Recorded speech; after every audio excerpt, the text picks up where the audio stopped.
अस्सलाम वालेकुम everyone and welcome back to my channel. उम्मीद करती हूँ कि आप सब बहुत अच्छे होंगे और अल्हम्दुलिल्लाह मैं भी बहुत अच्छी हूँ। जब कभी भी कोई इंसान यूके आने का पहली बार सोचता है तो उसके जहन में दो ही बातें होती हैं, या तो हम स्कॉटलैंड जाके रहेंगे या फिर हम इंग्लैंड साइड जाके रहेंगे। आज के व्लॉग में हम इसी पे बात करने वाले हैं, इंग्लैंड वर्सेस स्कॉटलैंड। अगर आप पहली बार यूके आ रहे हैं तो आपको कहाँ जाना चाहिए, कौन सी जगह आपके रहने के लिए बेहतर है, कहाँ पे जॉब अपॉर्चुनिटीज ज्यादा है आपके लिए, कहाँ पे अकोमोडेशन ईजिली मिल जाती है, कहाँ पे अकोमोडेशन अफोर्डेबल है, कहाँ पे कॉस्ट ऑफ लिविंग ज्यादा है, कहाँ पे कॉस्ट ऑफ लिविंग कम है, कहाँ पे क्राइम रेट्स ज्यादा है, कहाँ पे क्राइम रेट्स कम है, और ऐसी बहुत सारी बातें आज के ब्लॉग में हम डिस्कस करने वाले हैं। सो अगर आप अभी यूके आने वाले हैं या यूके आने के बारे में सोच रहे हैं तो this video gonna help you a lot. बस आपने करना ये है कि इस वीडियो को पूरा देखना है ताकि आप कोई पॉइंट इंपॉर्टेंट मिस ना करें। और अगर आपको वीडियो अच्छी लगती है तो आपने लाइक शेयर एंड कमेंट जरूर करना है, अपना फीडबैक जरूर देना है और चैनल को सब्सक्राइब करना बिल्कुल मत भूलिएगा। और आपने ये भी करना है कि आपने बेल आइकन के बटन को प्रेस जरूर करना है ताकि आपको आने वाली फर्दर वीडियोस के नोटिफिकेशन मिलते रहें। सो जनाब अब टॉपिक की तरफ दोबारा आते हैं, बात करते हैं। सबसे पहले बात सबसे इंपॉर्टेंट चीज़ के बारे में होगी, वो है आपका वेदर। यूके में weather is very important factor. अगर आप यूके रहते हैं आपको ये डिसाइड करना बहुत ज़्यादा ज़रूरी है कि यूके में आप कहाँ रहते हैं। जहाँ आप रहते हैं वैसे तो ओवरऑल यूके में वेदर एक जैसा है, लेकिन नॉर्थ साइड जैसे इंग्लैंड की ज़्यादा बारिश होती है, ज़्यादा कोल्ड है कंपेयर टू साउथ साइड। इसी तरह इंग्लैंड वर्सेस स्कॉटलैंड में बड़ा डिफरेंस है वेदर का। सबसे पहले हम बात करेंगे इंग्लैंड साइड की। देखिए अगर साल में 365 दिन होते हैं ना तो इंग्लैंड में 230 दिन 240 दिन बारिश रहती है, और ये एक देखें हकीकत है यहाँ की, ठीक है। लेकिन यहाँ का जो वेदर है वो फिर भी बेयरेबल होता है, कोल्ड होता है पर इतना नहीं होता कि आप बर्दाश्त ही ना कर सकें। सर्दियों में टेम्परेचर एक्सट्रीम से एक्सट्रीम भी ना -2 -3 तक चला जाता है रात के वक्त। मॉर्निंग में ज़्यादातर 1 होता है, 2 होता है, -1 कभी कभी या -2 तक जाता है। बहुत ज़्यादा एक्सट्रीम हार्श वेदर नहीं होता यहाँ का। इसके कंपैरिजन में अगर हम स्कॉटलैंड की बात करते हैं तो देखिए स्कॉटलैंड में ठंड होती है और काफ़ी ठंड होती है। अगर हम बारिशों की बात करते हैं साल में 365 दिन में से 320 दिन 330 दिन वहाँ बारिश रहती है। स्कॉटलैंड के अंदर देखें कोल्ड तो बहुत ज़्यादा होता ही होता है, वहाँ पे स्नोफॉल भी बहुत ज़्यादा होती है। और विंटर्स के अंदर टेम्परेचर आराम से ना -6 -7 इवन मैंने खुद -8 तक विटनेस किया है वहाँ पे टेम्परेचर। इवन मॉर्निंग के अंदर भी ना -1 -2 रहता है। जब दिन गुजरने लगता है 12 बजे के बाद 1 बजे के बाद वो टेम्परेचर 1-2 पे आ जाता है, लेकिन फिर भी वहाँ पे वेदर काफ़ी हार्श है, काफ़ी कोल्ड है as compare to England side. क्योंकि अगर नॉर्मली भी टेम्परेचर इंग्लैंड साइड पे चल रहे हैं ना 16-17 या फिर 15, तो उस वक्त स्कॉटलैंड के अंदर वो टेम्परेचर चल रहा होगा 8-9 या 10,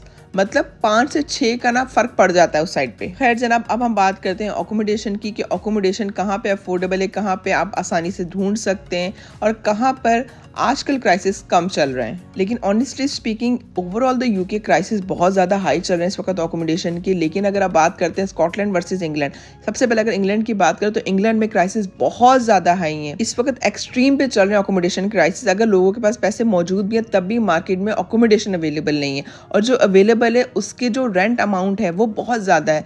जो चीज़ पहले मार्केट में 600-700 पाउंड की मिल रही थी इस वक्त वो मिल रही है 1000 की 1200 पाउंड की, और लेने वाले फिर मजबूरी में वो भी ले रहे हैं क्योंकि रहना तो कहीं है ना जाकर। लेकिन इंग्लैंड काफी ज्यादा बड़ा है एज कम्पेयर टू स्कॉटलैंड के। स्कॉटलैंड काफी ज्यादा छोटा है। इंग्लैंड साइड पे आपके पास चॉइसेस काफी ज्यादा है। अगर आप लंदन अफोर्ड नहीं कर सकते तो आप बर्मिंघम चले जाएं, मैनचेस्टर चले जाएं, ब्रैडफोर्ड चले जाएं, लिवरपूल चले जाएं, आप लीड्स चले जाएं, यॉर्क चले जाएं, काफी ज्यादा चॉइसेस है आपके यहाँ पर। अगर मैं रेंट की एक रफ अमाउंट की बात करूँ कि इंग्लैंड साइड पे इस वक्त रेंट क्या चल रहा है, तो देखिए मैनचेस्टर हो गया, बर्मिंघम हो गया, या फिर हो गया आपके पास लीड्स, इन सिटीज में आपको terrace house, semi detach house आसानी से 800 से लेके 1200 के दरमियान मिल जाते हैं। अब हम बात करते हैं स्कॉटलैंड की। देखिए वैसे तो पूरे यूके में चल रहे रेंटल क्राइसिस, अकोमोडेशन के क्राइसिस, लेकिन फिर भी स्कॉटलैंड में ये क्राइसिस इतने एक्सट्रीम पे नहीं है जितने ये एक्सट्रीम पे इस वक्त इंग्लैंड साइड पे चल रहे हैं। उसकी बड़ी वजह यह है कि ज़्यादातर स्टूडेंट, ज़्यादातर फैमिली, ज़्यादातर जो लोग पूरी फैमिली के साथ माइग्रेट हो रहे हैं लोग, वो इंग्लैंड साइड को प्रेफर करें, वो इतना स्कॉटलैंड की तरफ नहीं जा रहे। इसीलिए इस वक्त भी ना स्कॉटलैंड के अंदर ना अकोमोडेशन के इतने ज़्यादा एक्सट्रीम पे क्राइसिस नहीं चल रहे, फिर भी आपको वहाँ पे आसानी से अकोमोडेशन मिल जाती है। पिछले कुछ महीनों से एडिनबरा के अंदर रेंटल क्राइसिस चल रहे हैं, अकोमोडेशन के क्राइसिस चल रहे हैं, लेकिन वो भी इसलिए चल रहे हैं कि एडिनबरा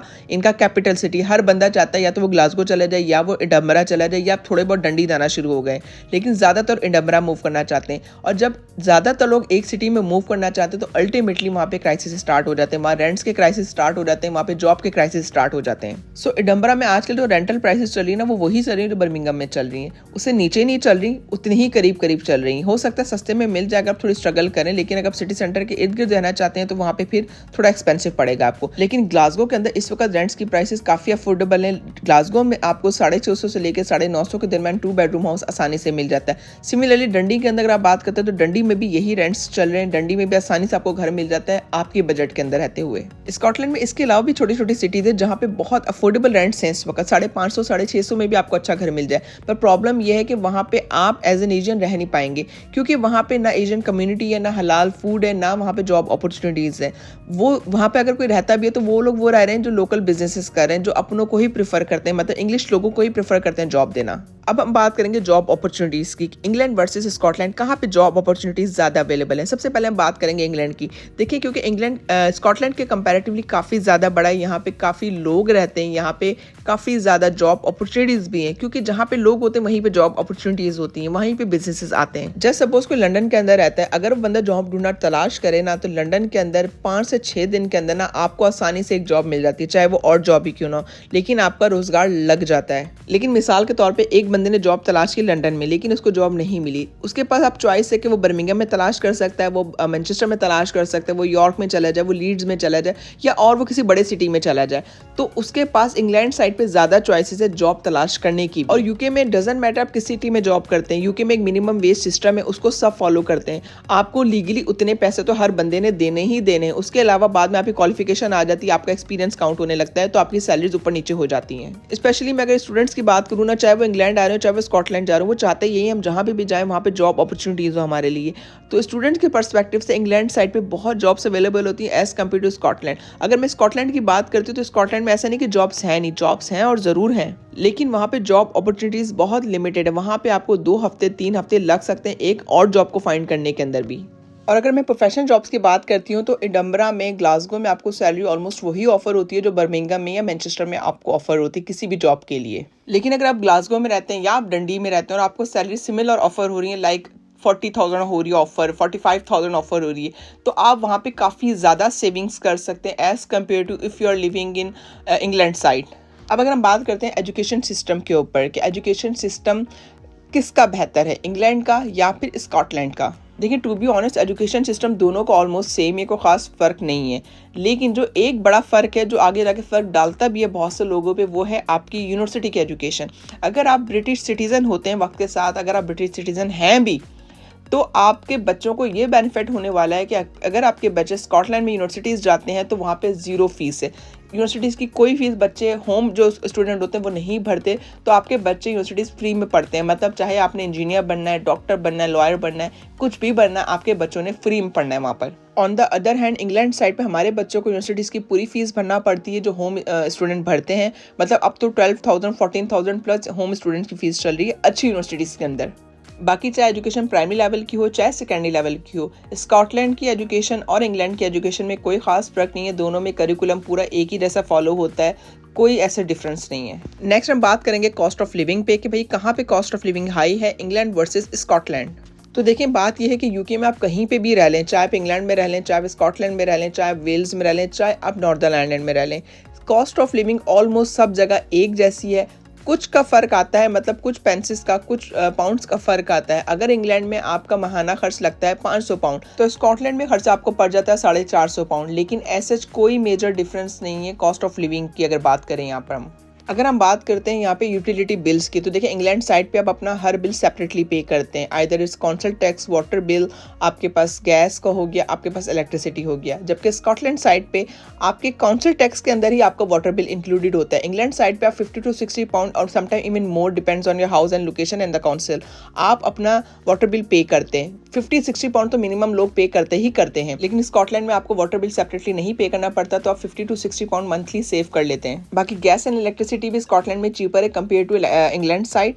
इंग्लैंड में थोड़ी एक्सपेंसिव है गैस एंड इलेक्ट्रिसिटी। बाकी consumption family to family vary करता है, कौन कितनी कंज्यूम करता है, तो बिल भी उस हिसाब से बन रहे होते हैं सबके। नेक्स्ट हम बात करेंगे एनएचएस सिस्टम की कि एनएचएस सिस्टम कहाँ का ज़्यादा अच्छा है, इंग्लैंड का ज़्यादा अच्छा है या स्कॉटलैंड का ज़्यादा अच्छा है। वैसे तो एनएचएस सिस्टम पूरे यूके में एक जैसा काम करता है, लेकिन इस वक्त इंग्लैंड साइड की अगर पहले मैं बात करती हूँ तो इंग्लैंड साइड पे काफ़ी ज़्यादा क्राइसिस चल रहे हैं, बहुत ज़्यादा लॉन्ग क्यूज़ चल रही हैं। अगर आपने जीपी से भी अपॉइंटमेंट लेनी है तो 1.5 हफ्ता कहीं नहीं गया, 2 हफ्ते कहीं नहीं गया, आपका नंबर ही नहीं आता आजकल। और उसकी सबसे बड़ी वजह है कि इंग्लैंड में पॉपुलेशन बहुत ज़्यादा हो गई है, ओवरली क्राउडेड हो गया है, सो एनएचएस टैकल ही नहीं कर पा रहा सब लोगों को एक साथ।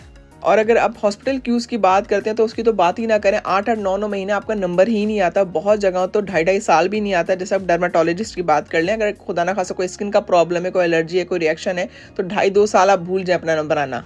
इसके कंपैरेटिवली स्कॉटलैंड में क्यू सिस्टम अभी भी इतना बैड नहीं है, इतना बुरा नहीं है जितना इंग्लैंड साइड पे चल रहा है। और उसकी सबसे बड़ी वजह है कि स्कॉटलैंड अभी भी ओवरली क्राउडेड नहीं है, अभी भी आपका नंबर आसानी से वहाँ आ जाता है, विद इन अ वीक आपको जीपी देख लेता है अगर खुदा ना खास्ता आपको कोई मसला हो। और एक इंटरेस्टिंग फैक्ट ये है कि स्कॉटलैंड में प्रिस्क्रिप्शन टोटली फ्री होती है, आपको दवाई मेडिसिन जो होती हैं वो टोटली फ्री मिलती हैं, जबकि इंग्लैंड साइड पे आपको पर प्रिस्क्रिप्शन 9.65 पेंस आप पे करना पड़ते हैं, और ये हर साल ऑलमोस्ट इंक्रीज होती है प्रिस्क्रिप्शन चार्जेस। अब हम बात करते हैं सेफ्टी एंड सिक्योरिटी की, कौन सा ज़्यादा सेफ एंड सिक्योर है रहने के लिए, स्कॉटलैंड या फिर इंग्लैंड।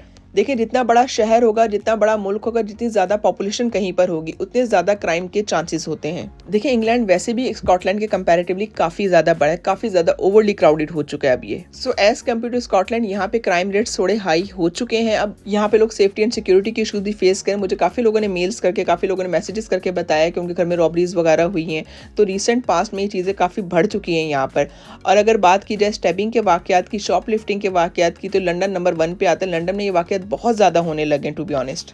लेकिन यकीन माने, एक वक्त था यहाँ पे ऐसा कोई वाक़या सुनने में नहीं आता था, कोई ऐसे मसले सुनने में नहीं आते थे, रॉबरी वगैरह कभी सुनने में नहीं आई थी।